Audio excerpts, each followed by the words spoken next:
This won't be a very long video, but I do want to express some of my feelings about the incident that happened yesterday.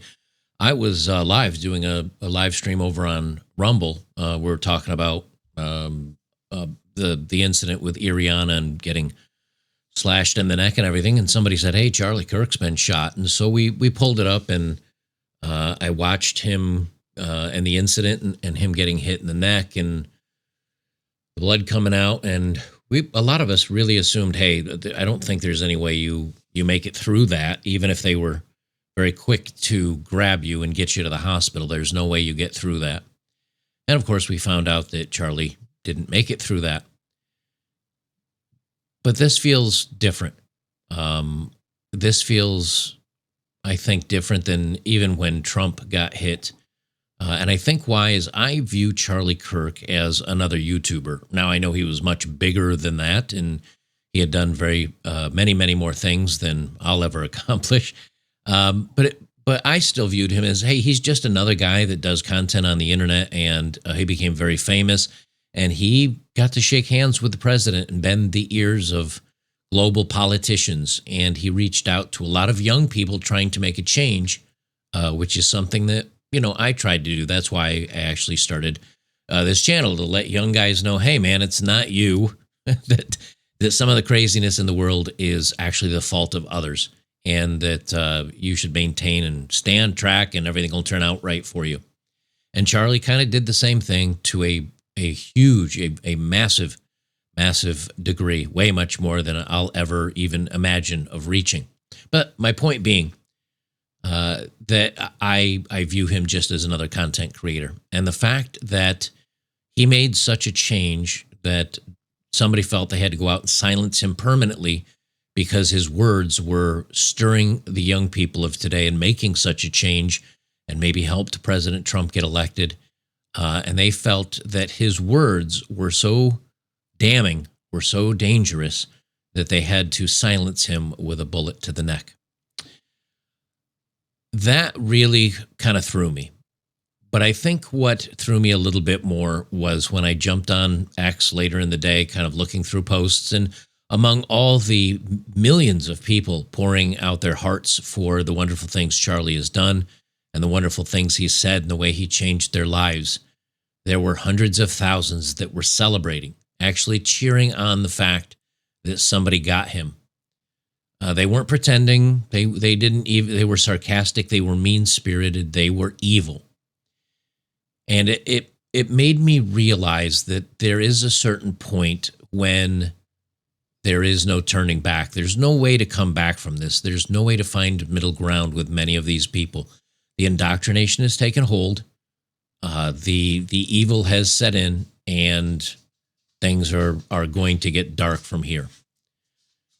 So, what does this mean? Well, I think I spent a lot of time last night thinking, what can I do to make a difference? How do we make a change in this world? And I realized that, we were talking about, somebody said, we need to take these wackos out, and we need to do the same to them. And I realized that's not going to change anything. It's just like, well, I'm mad at the marriage system screwing over men, or I'm mad at child support screwing over men, so I'm going to go over and take care of my ex and bury her in the backyard. That doesn't change the culture. That doesn't change the world we live in. It just makes you feel better because you got the one that was messing with you the most.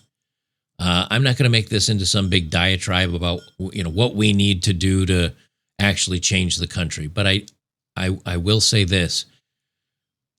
Charlie was a very big voice for speaking well of Christianity and of the family and of doing the right thing. And when he debated people, he was never, he might have been a little sarcastic and a tiny bit rude, but he gave respect to the people that even hated him. And while there's no way that we can replace Charlie, there's nothing we can say that will bring him back. One thing we can do is end the fence sitting. And I am ending my fence sitting. I am now going to be an advocate for speaking against the left. I will include politics in some of my videos because somebody needs to take Charlie's place, and it will not be me, and it will be not be anybody else, but it can be the millions of people that used to listen to him.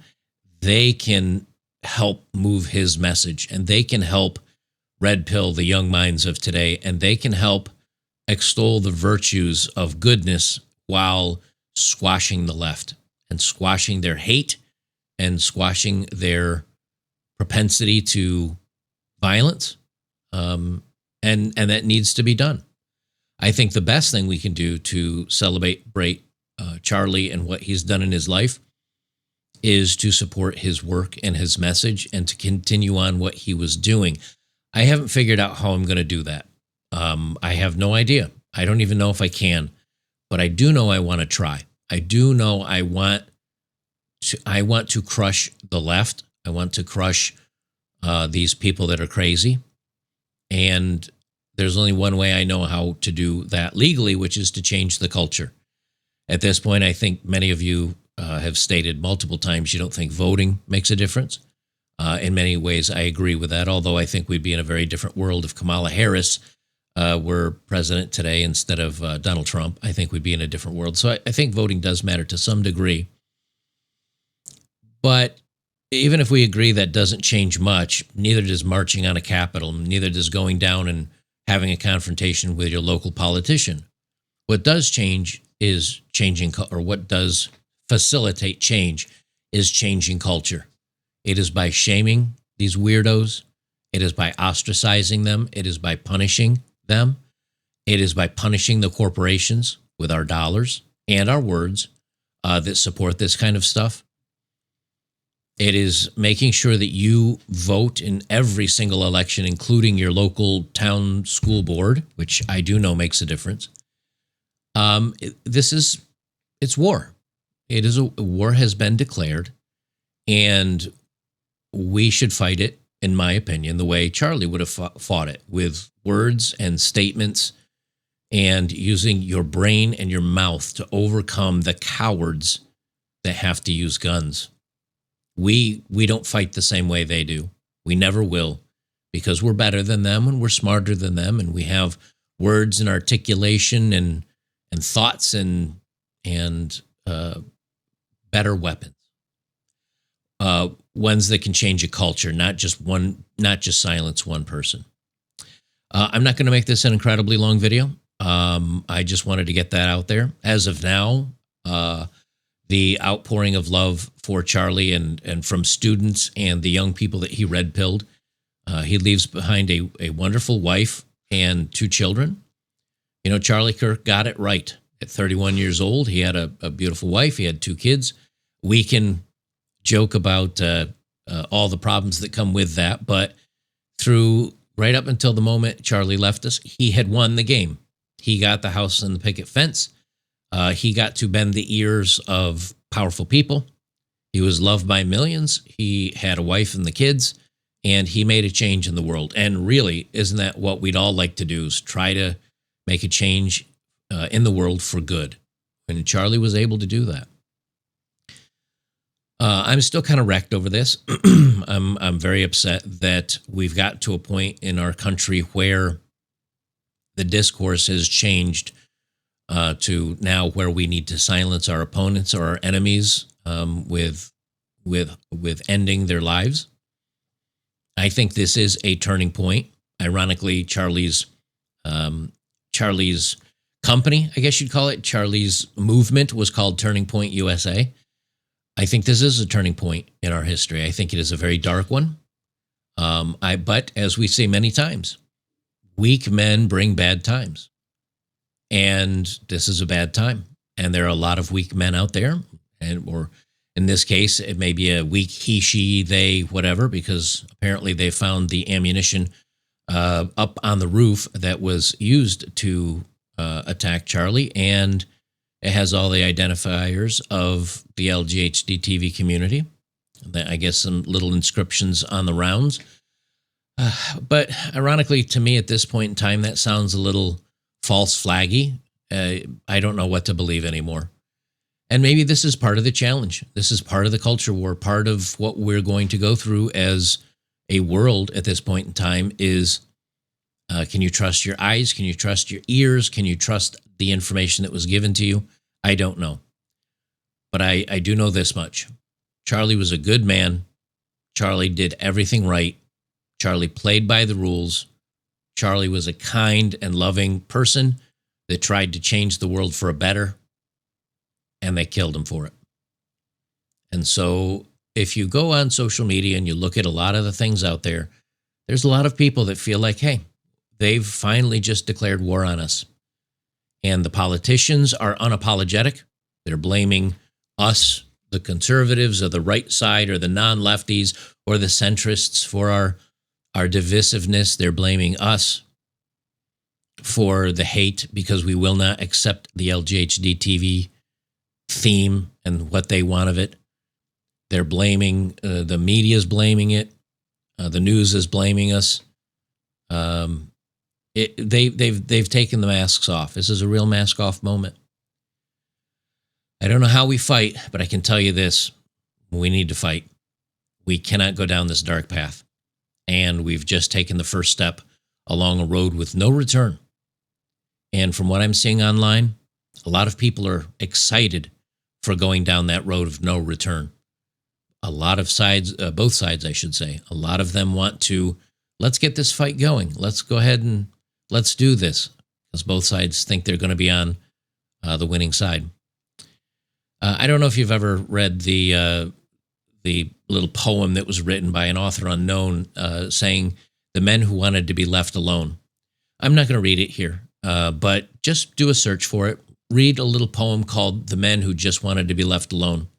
I think that's how many of us feel.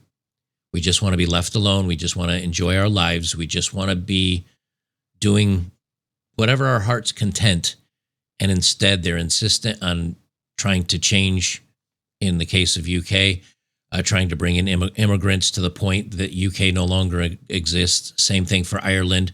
In Germany, they're ending the lives of AfD politicians or people that are running to get elected. Seven of them, I think, was the last count of AfD people running for re-election, mysteriously being ended right before the elections.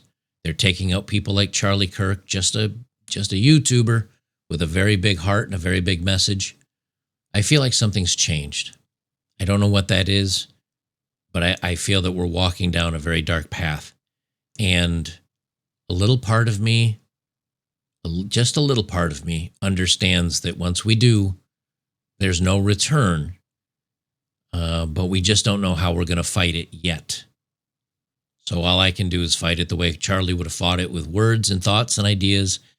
And let's hope that it doesn't get kinetic. But they've already opened that box. And when you can no longer change minds with the voice, when you can no longer change minds with the ideas, there's very few choices of recourse. And all of them lead to bloodshed. I don't know where we go from here, but Charlie was a good man and he didn't deserve this. And now you just have to ask yourself what comes next.